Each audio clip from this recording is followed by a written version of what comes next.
Obrigado, Gilmar. Boa noite às irmãs, boa noite aos irmãos. Que a paz do Divino Mestre Jesus nos envolva nesse momento. Para nós sempre é um motivo de alegria estarmos aqui nessa casa, usando a tribuna, não como palestrante, mas como estudante da doutrina espírita. E nós aprendemos que, dentro da própria conceituação da doutrina espírita, que aquele que aprende tem que fazer o esforço para repassar. Porque um livro fechado é um livro sem aproveitamento. E a pessoa que sabe e guarda para si também é um trabalhador que não cumpre com a sua tarefa. Então, estamos aqui não como palestrantes, mas sim como expositor da doutrina espírita. Nós sabemos, nós espírita, que o mês de abril é um mês muito significativo para o movimento espírita, para o espírita e para o movimento espírita como um todo. E nós sabemos que em 18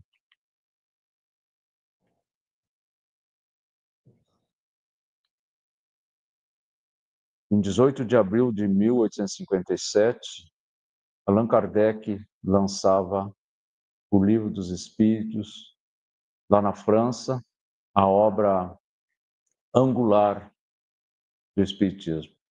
E para nós, estamos comemorando agora 168 anos, é algo assim bastante importante nós relembrar essa obra todos os dias. Nós, como estudantes, precisamos tê-la ela sempre ao nosso alcance, porque ela é o que nos dá, que norteia a nossa caminhada dentro da doutrina espírita como espírita.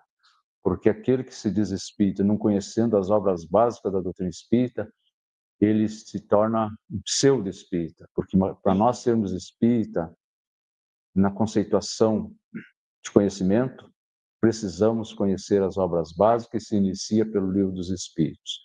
E foi lançado a segunda edição dele. A primeira edição foi com 501 questões, em 1857. Em 1860, Kardec lança a segunda edição já com as 1019 questões que hoje se apresenta para nós. E esse livro ele é dividido na sua introdução, tem o Prolegômenos, que é os princípios básicos, a primeira parte, a parte primeira, como está distribuído dentro da obra, que são das causas primárias, a parte segunda, do mundo espírita ou mundo dos espíritos, a parte terceira, das leis morais, e a parte quarta, das esperanças e consolações, e a conclusão. Essa é a estrutura cartográfica do Livro dos Espíritos. Mas hoje nós também comemoramos uma data muito significativa no lançamento de uma obra que nos toca muito e precisamos que ela seja também manuseada, estudada, introjetada e aplicada no nosso dia a dia, que é o Evangelho segundo o Espiritismo, lançado em 15 de abril de 1864, então faz 161 anos hoje que essa obra chegou, que nós consideramos a parte religiosa da doutrina espírita, a parte moral da doutrina espírita, que é oriunda da terceira parte do Livro dos Espíritos. Então, nós vamos também entender que a primeira tradução para o português foi feita por Joaquim Carlos Travassos em 1875. Lembra que faziam 18 anos que havia sido lançado o Livro dos Espíritos, já chegou no Brasil. Então, no Brasil já tem uma boa história, chega bem antes da Federação Espírita Brasileira. Dito isso, nós vamos então ver alguma coisa do Livro dos Espíritos. Vamos tentar estudá-lo, apresentar para vocês algo que nos motiva muito, que é da parte segunda, do capítulo 4, da pluralidade da existência, a reencarnação e a justiça da reencarnação. Se nós perguntássemos aqui, agora, chegasse Dom Feliciano, se materializasse aqui e perguntasse para nós: Quem acredita na reencarnação? Quantos de nós diria que acreditava na reencarnação? Eu acredito que a grande maioria. Existiria uma parcela menor que estaria em dúvida e outra que não acreditaria. Agora, para esses que não acreditam, eu tenho uma triste notícia para dá-lo. Acreditando ou não em reencarnação, todos nós somos frutos da reencarnação. Todos nós que estamos aqui reencarnamos e iremos reencarnar tantas vezes quantas forem necessárias para o nosso progresso. Então, nós vamos fazer um acordo e todos nós aqui acreditamos na reencarnação e a nossa proposta na noite de hoje é fazer com que a gente possa ampliar um pouquinho mais o nosso conhecimento quanto à reencarnação. E Kardec teve essa mesma dúvida, porque como é que Kardec elaborou o Livro dos Espíritos? Através de perguntas. Nós sabemos que o que movimenta o mundo é as perguntas, não as respostas, porque as respostas só existem porque houve uma pergunta. Então, Kardec formulava essas perguntas e ele se utilizou de mais de 1.100 espíritas no mundo para organizar essa obra. Ele fazia uma pergunta e distribuía para esses centros. Gente, naquela época não tinha telefone, não tinha WhatsApp, não tinha internet. O máximo que tinha era um transporte ferroviário e o telégrafo e carta. E era assim que ele organizou, pela inspiração dos espíritos superiores, o espírito de verdade, a doutrina dos espíritos. Que hoje, todos nós, principalmente aqueles que se dedicam ao estudo, que vêm participar, abrindo parênteses, você sabia que a Casa Espírita oferece a oportunidade de nós estudarmos a obra através dos estudos sistematizados da doutrina espírita? Aqui nessa casa, nós temos às quintas-feiras, a partir das 19h30 até as 21h, um estudo sequencial da doutrina espírita. Não precisa pagar nada. Não precisa se tornar espírita. O que a doutrina espírita nos oportuniza é nos tornarmos pessoas melhores, entendendo a lei de causa e efeito. Então, é um convite que a gente faz também para sábado à tarde, a partir das 14h até as 15h30, grupo de estudo.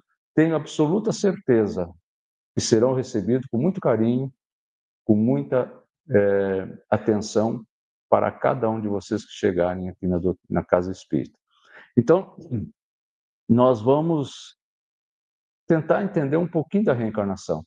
E a intenção nossa é instigar vocês a curiosidade de querer aprofundar esse conhecimento e buscar a Casa Espírita. Ah, mas eu leio em casa. Não é suficiente, porque o estudo em grupo permite o diálogo.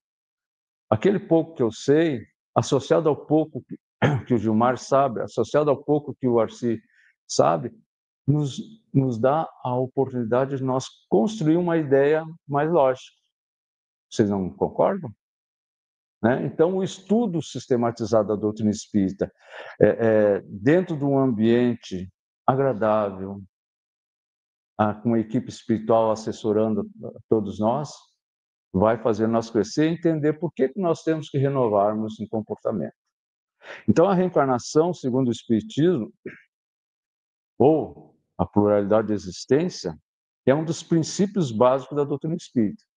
Nós vamos aprender no estudo que existe os princípios básicos da doutrina espírita, que é a existência de Deus, a existência do espírito, a comunicabilidade entre os espíritos desencarnados com os encarnados e a reencarnação, lei de causa e efeito, e alguns outros que a gente vai se alongar. Então, mesmo as outras doutrinas que dizem que não acreditam na reencarnação, eles, de uma maneira ou outra, cultuam essa ideia. Porque, a partir do momento que nós entendemos que a vida não se extingue no túmulo? E todas as religiões cristãs acreditam que a vida não se extingue no túmulo. Alguma coisa acontece quando esse corpo perde a sua vitalidade. Mas a única que crê comprovadamente na reencarnação é a doutrina espírita. Então Kardec vai perguntar aos espíritos superiores como pode a alma que não alcançou a perfeição durante a vida corpórea acabar de depurar-se. Porque uma coisa que nós aprendemos também na doutrina espírita é que um dia todos nós seremos espíritos puros. Todos nós seremos um dia Cristo. Que legal, né? Por mais difícil que é nosso comportamento, por mais criminoso que nós sejamos, um dia seremos Cristo. E mais ainda, será designado por Deus um planeta para nós governar como Jesus governa a Terra. Olha só que grandeza, que grandão nós vamos ficar, né? Governador de um planeta. Mas para isso nós vamos precisar remar bastante. Mas já estamos no limiar de poder passar para um mundo de regeneração. Depois, nós passando no mundo de regeneração, teremos mais 2 estágios só. Já teremos cumprido mais da metade. Por isso nós precisamos nos esforçar para merecermos permanecer no planeta Terra. Porque muitos de nós pensam assim, mundo de regeneração, eu vou desencarnar e vou habitar esse mundo de regeneração. Não, nós vamos ficar na Terra. O que vai sair da Terra, aqueles que não terão condições de permanecer no mundo de regeneração pelas suas dificuldades morais. Mas a Terra vai cumprir o seu destino, que em um determinado momento, não sabemos quando, se tornar um mundo de regeneração. Não um mundo regenerado, como também às vezes a gente pode pensar que a Terra vai ser um mundo regenerado, mas não agora. Vai ser num futuro bem mais adiante. Quando? Não, a nós não nos é permitido informar. Todos que informarem são quiméricos. Bom, aí a resposta para essa pergunta: como pode a alma que não alcançou a perfeição durante a vida corpórea acabar de depurar-se? Sofrendo a prova de uma nova existência. Aqui a gente chama a atenção da resposta. Uma nova existência. Não é uma nova vida, é uma nova existência. Por quê? Porque a vida...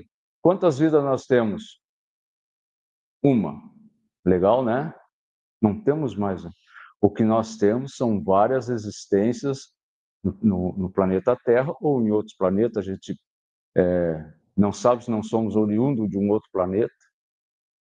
Quem sabe? Nós sabemos que as civilizações antigas tiveram, conta A Caminho da Luz, na obra de Chico Xavier, que vieram povos de outras paragens do universo para nos impulsionar o nosso progresso intelecto-moral. E daí, então, sofrendo a prova de uma nova existência. Tem alguém perfeito aí? Não, né? Não. Então, nós teremos nova existência. Legal, né? Mas Kardec, não satisfeito dessa pergunta, dessas respostas, ele coloca de novo. Como realiza essa nova existência? Será pela sua transformação como espírito? Ele queria saber essa existência, para quê? Qual a utilidade dessa nova existência? E ele ainda complementa, será pela sua transformação como espírito? Então aqui ele está desassociando o espírito do corpo, como espírito, em letra com E maiúsculo, né? Daí a resposta, depurando-se como espírito. A alma também, para nós espírita, a alma é o espírito encarnado. A alma, indubitavelmente, experimenta uma transformação, mas para isso necessária lhe é a prova da vida corporal. Aí ele fala vida corporal, vida no corpo, nosso estágio no corpo, a nossa existência no corpo. Precisamos passar por aqui. Não tem, gente, e não tem jeitinho brasileiro. Não tem. Porque é interessante que nós chegamos a um certo estágio da nossa evolução que a gente participa da elaboração do nosso mapa reencarnatório, discutindo com nossos guias espirituais como será a nossa existência na Terra. Mas vai ter em determinado momento, porque a gente implora para reencarnar. Mas tem uns que não querem, ainda estão bastante atrasados, estão satisfeitos naquele ambiente de dificuldades que eles vivem. Vai chegar um determinado momento que é uma reencarnação compulsória. Vai por aqui. Daí a gente vê essas pessoas mutiladas, essas crianças mutiladas que reencarnam, é uma reencarnação compulsória, possivelmente. Mas Kardec não está satisfeito ainda. Daí ele faz outra pergunta. A alma passa, então, por muitas existências corporais, aí ele já fala na existência corporal, né? Ele quer saber, poxa, mas então como é que eu vou chegar a essa perfeição relativa? Qual é a minha caminhada? E os espíritos vão dizer para ele, sim, várias existências. Todos contamos muitas existências. Os que diz ao contrário pretendem manter-vos na ignorância em que eles próprios se encontram. Esse é o desejo deles. O que acreditar nisso? Isso é mentira, isso não acontece. Vamos lá no boteco. Não vai te acontecer nada, vamos lá tomar uma cerveja, vamos lá jogar um carta, vamos lá no Meretriz, vamos... Eles nos tentam tirar o foco de que a nossa existência ela é muito fugidia. Nós estamos aqui de passagem. E a oportunidade de nós nos reciclarmos como os espíritos criados por Deus, como disse o Arci lá no nossa preparação, a sua imagem e semelhança como espírito. Então, se Deus é a inteligência suprema, a causa primária de todas as coisas, nós somos a semelhança dele, nós também temos a proposta dele de um dia nos tornarmos luzes. Daí ele tem aqueles que não querem, né? Então nós vamos pensar assim, quem de nós não ouviu já essa frase? Eu não pedi para nascer. Não tem isso? Eu não pedi para te ser a minha mãe. Eu não pedi para te ser meu pai. Não, a gente não ouve isso. Teus filhos nunca disseram. É, a gente talvez tenha dito, né? Não pedi para nascer. O que é que eu estou fazendo aqui? Deus não é justo comigo. Gente, nós pedimos para nascer. Nós imploramos. Agora, uma coisa que a gente também aprende, né, assim, na doutrina espírita, que a concorrência é muito grande. Nós achamos que a fila do INSS aqui ela é traumática para nós. A fila da reencarnação ela é muito concorrida. Vamos fazer um cálculo. Quantos habitantes nós temos na Terra hoje? 8 bilhões e meio por aí. É gente, né? Diz os espíritos superiores que para cada um de nós encarnados, existem 6 desencarnados. Então, existe em torno de 48 bilhões de espíritos, que é a população da Terra, compõe a população da Terra, é os encarnados e os desencarnados, então a concorrência é bem, é muita coisa, né? Então nós temos que aproveitar o máximo possível esse momento. Mas eu já estou com 70 anos, o que eu vou fazer? Não tem mais nada. Tem sim. Procura exercitar o perdão, a palavra de ânimo, a prece. Tirar aquele ranço que às vezes a gente carrega conosco. Posso afirmar que não é fácil, mas é necessário. Então, gente, mas Kardec ainda não satisfeito. Parece resultar desse princípio que a alma, depois de haver deixado um corpo, toma outro, ou então que reencarna em novo corpo. É assim que se deve entender? Olha a resposta. Evidentemente. Que legal, gente. Eu estou com 73, o Arcito com 75, estamos com esse corpo nosso já bastante debilitado e a gente quer fazer algumas coisas, às vezes se desanima porque o corpo... Imagina, nós vamos receber um novinho. Que legal, hein? E vamos ter toda aquela atenção de uma mãe, né? Nos dando todo aquele carinho. Agora, nós também aprendemos, né, Arci? Que tudo que eu fizer contra esse corpo pode moldar o corpo seguinte. Então, meus excessos que eu faço agora, nesse estágio, nessa existência, vai ficar registrado e possivelmente eu terei que reparar essa lesão que eu faço no meu corpo físico hoje, que vai ficar registrado num órgão fluídico, que é o meu perispírito. Então nós temos que ter esse cuidado. Esse corpinho novinho, bonitinho, organizado, perfeitinho, depende da minha maneira de viver.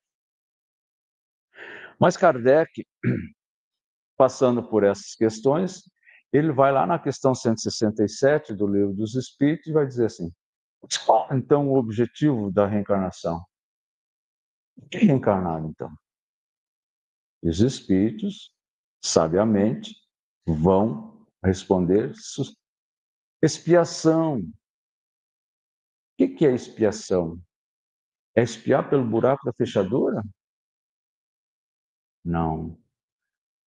É sofrimento? É dor? Não. Expiação é oportunidade de repararmos o nosso mal feito. Porque muito de nós pensa que expiar é sofrer. Não. O sofrer ele está diretamente relacionado a meu entendimento da vida espiritual. Sair da vida do corpo, pensar no amanhã e ver o meu atrás. Porque às vezes nós buscamos essa técnica de regressão às vidas passadas para saber o que nós somos. Ou às vezes nós vamos uma ledora de carta, de búzios, para saber o que vamos ser amanhã. E nós, espíritas, temos uma maneira muito fácil e muito eficaz para essa resposta, para essa busca. Se tu queres saber quem tu fosses ontem, analisa o teu sofrimento de hoje. Eu estou sofrendo tudo. Puxa, mas então eu devo ter agido assim, assim. Então já estou sabendo que eu não fui um rei nem uma rainha. Ou se fui, usei mal a minha condição de espírito. E eu quero saber quem serei amanhã. Quem é que não quer saber quem será amanhã? Todos nós queremos, né? Então diz assim: analisa o teu comportamento de hoje. Eu estou vivendo o meu ontem no meu hoje, agora. Tudo que eu fiz no meu passado, eu tenho oportunidade de estar vivenciando hoje.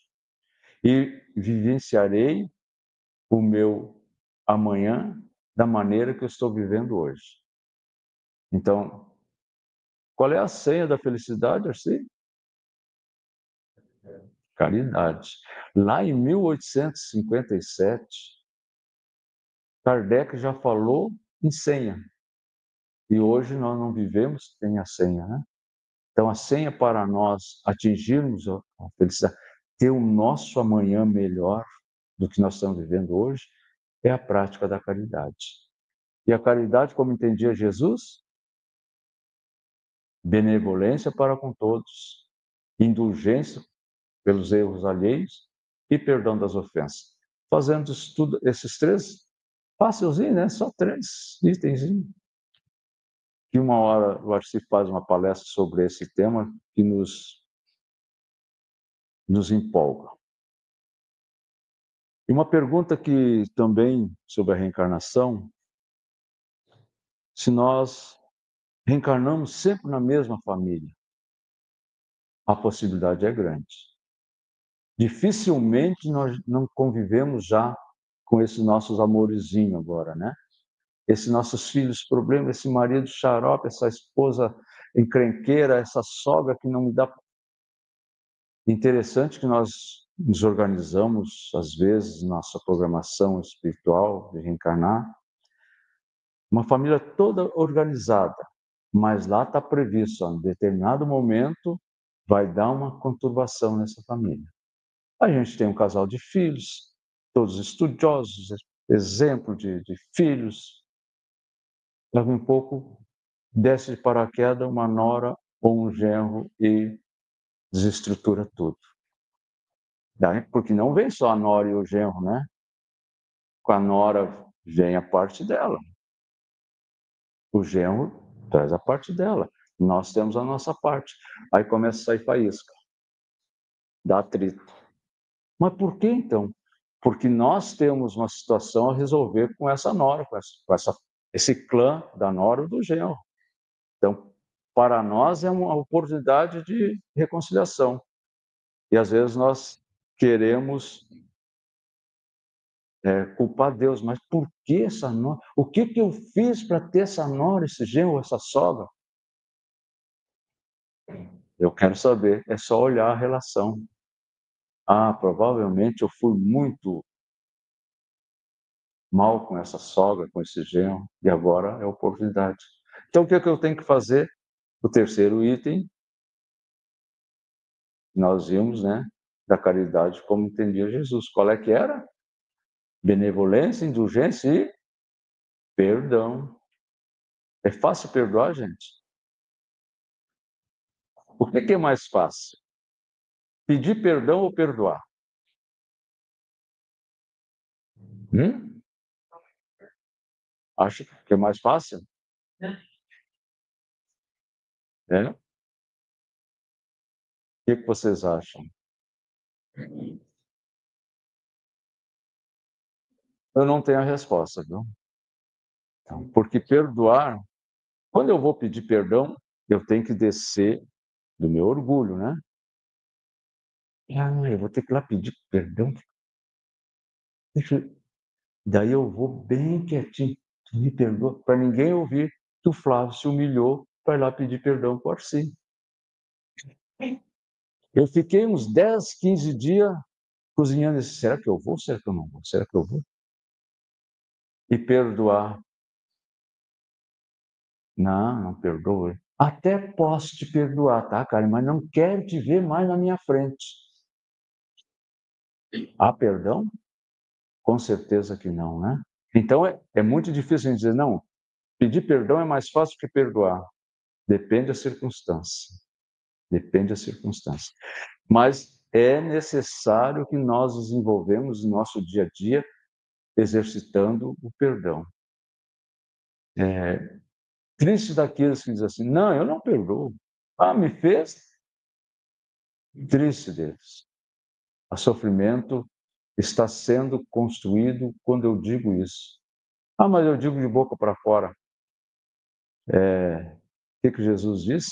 Não é o que entra pela boca que macula o coração, e sim o que sai. Porque a partir do momento que eu falei, eu já construí o pensamento e já criei um ambiente deletério. Continuando. É limitado o número das existências corporais ou o espírito reencarna perpetuamente? Vê que Kardec, ele não deixa dúvida, ele vai buscar. Cada nova existência, o espírito dá um passo para diante na senda do progresso. Desde que se ache limpo de todas as impurezas, não tem mais necessidade das provas da vida corporal. Prova da vida corporal. Se tornou espírito puro, mas não quer dizer que eles não reencarnam. Eles reencarnam para uma missão. Nos ajudaram no progresso moral. O Arci colocava lá dentro que, de tempos em tempos, Deus envia um espírito de escola para nos dar o exemplo. E o mais significativo nós temos foi o Cristo. Então, gente, ele vai na 169. É invariável o número das encarnações para todos os espíritos? Todos têm o mesmo número de encarnação? Nós vamos começar na 1, vamos chegar na 10.000? É assim? Pergunta Kardec. Aí os espíritos respondem. É?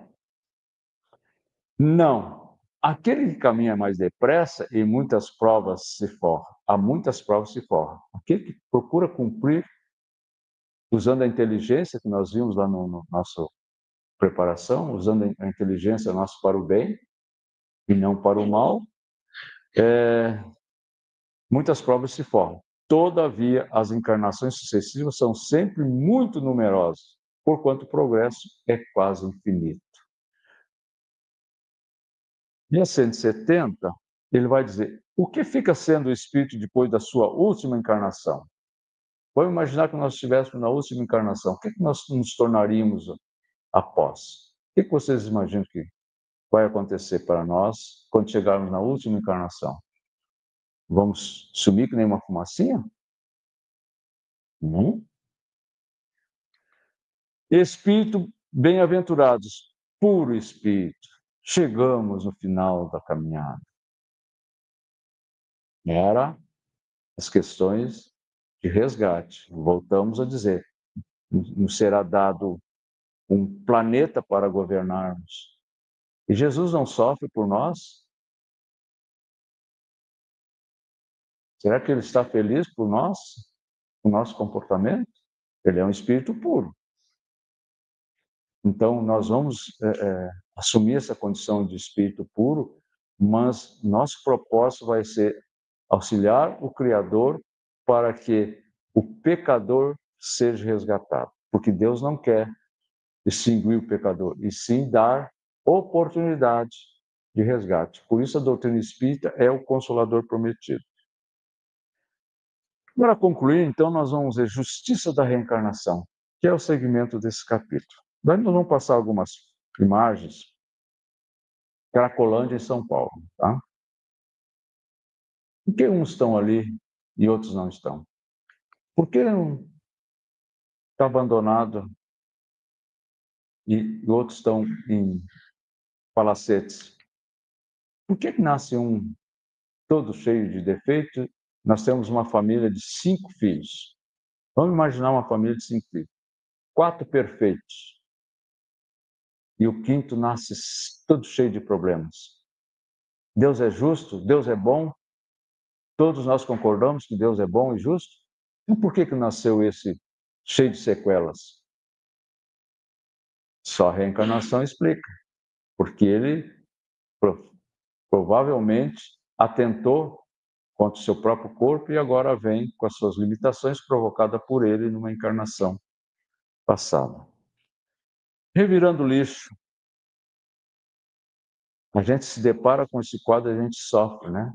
Mas nós aprendemos também dentro da doutrina espírita que pode até existir a injustiça, mas não existe injustiçado. Tudo que acontece conosco tem uma razão de ser. Então não existe injustiçado. E dá para fazer o contraste, nós vamos ver palacetes. Gente, não quer dizer que um palacete desse esteja felicidade. Nós sabemos que irmãos nossos que vivem uma condição de luxúria sofrem talvez muito mais do que aquele que recolhe resíduos na rua. Então Kardec, dentro disso, vai fazer a pergunta 171. Em que se funda o dogma da reencarnação? Por que então nós devemos aceitar a reencarnação? Vai dizer assim, ó, na justiça de Deus e na revelação, pois incessantemente repetimos, o bom pai deixa sempre aberta a seus filhos uma porta para o arrependimento. Não te diz a razão que seria injusto privar para sempre da felicidade eterna todos aqueles de quem não dependeu o melhorar-se? Não são filhos de Deus todos os homens? Só entre os egoístas se encontram a iniquidade, o ódio implacável e os castigos sem remissão. Aqui se faz referência àquelas doutrinas que defendem a existência do inferno.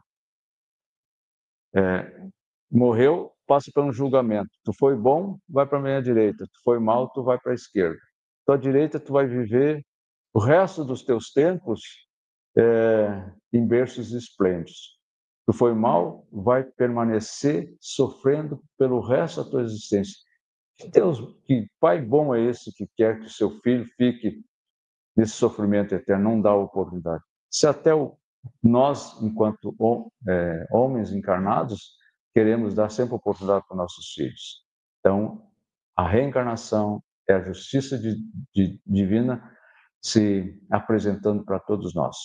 Venham estudar a doutrina espírita, que a reencarnação vai ser um fato inquestionável para cada um de nós. Obrigado, gente.